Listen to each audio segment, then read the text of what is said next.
Hi, and welcome to the final video of this module on semiotics and ideology. And I want to use what we're looking at, a commercial, to talk about how you might approach a more complicated advertisement.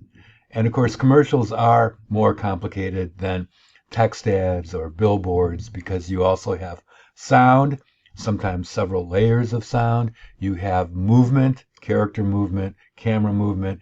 We have editing. And so combined, that really complicates the field in terms of how things can be spoken or articulated. Beginning with the setting, I'd like to say that it's pretty nondescript. But beyond that, we can say that it's not urban, but it's possibly suburban or maybe even rural. We don't really have enough information on which to base that judgment. But it's not upper class either, right?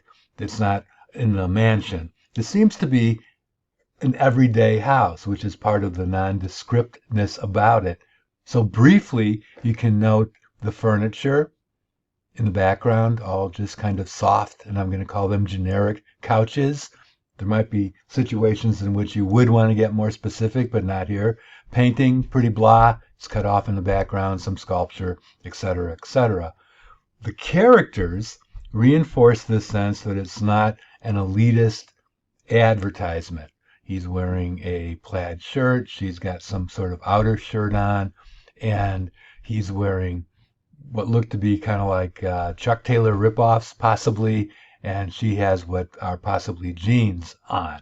Again, kind of nondescript. The most important element of this composition is clearly the characters. And you can see that they're holding hands, that the man, we'll call him the husband, seems to be looking down at his wife, who is holding her stomach, and it's evident that she's pregnant. So we're at this moment where she, with her head down, seems possibly to be in some discomfort.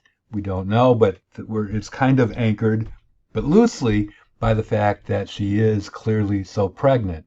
And so I'm going to put this to movement for a moment so we can follow this ad as it moves through its stages. I want to look at that again and just draw attention to a couple of things. One, it's a handheld camera, and that lends a kind of documentary quality to what's going on, and it also lends a kind of intimacy to this as well. Second, we have the introduction of music over this, and if you notice, it's just a single piano playing, and it's kind of melancholy, it's kind of light at the same time. Let's just take another look.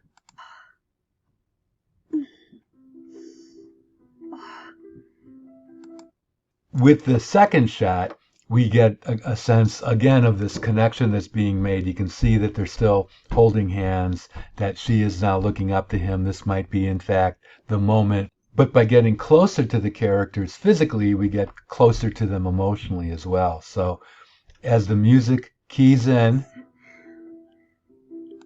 we get these series of rapid shots showing the reaction of one character to another. And here we could read his face, right? His eyes have gotten wide. His mouth seems not tensed so much as ready to possibly say something, but he's leaning forward slightly as well. The background at this point has been blurred, and so his actions become more important. And of course, they're all reacting to one another. They're both reacting to each other in what seems to be a birth about to happen. This is her first day. And now we've moved into some other domain entirely. And we can clearly locate this as being a school. We can locate this as also being perhaps of the same class as what we've seen before. And I just want to note that when I say middle class, I'm talking about television middle class.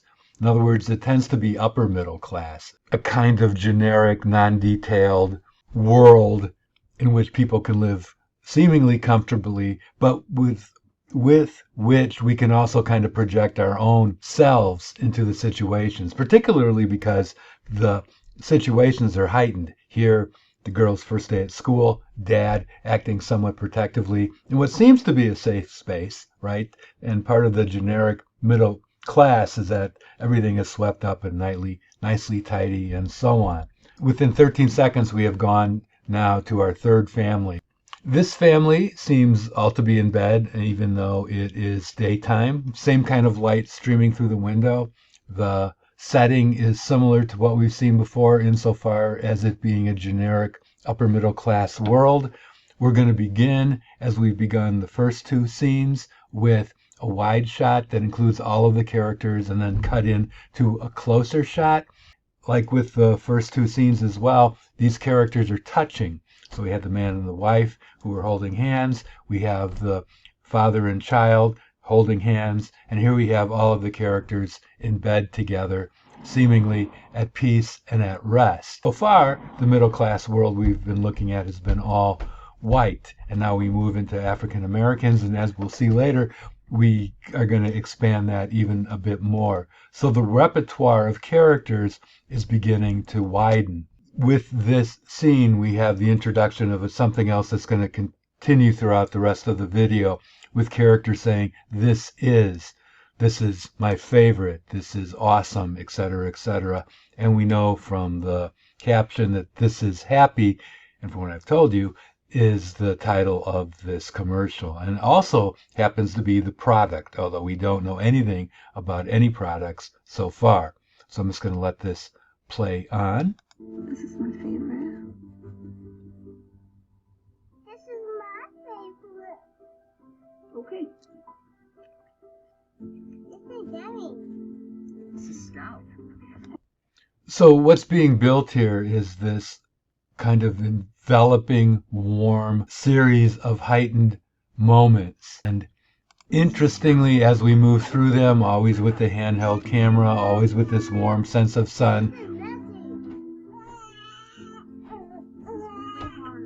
and even though in moments like this, and we'll see others that have some element of disturbance involved, but here's sickness, so something that's significant. And the this is not happy, but rather hard. And so being able to tap in this idea of family, of connectivity, of importance, what we really want in life.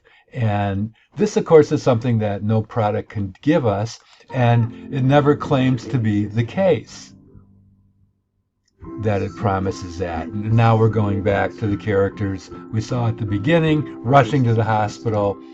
This is real. This is my boyfriend. This is not a toy. The drama of discipline, but mostly of love. And now we've come back again to the now parents, earlier expectant parents, and now we finally get the name of the product.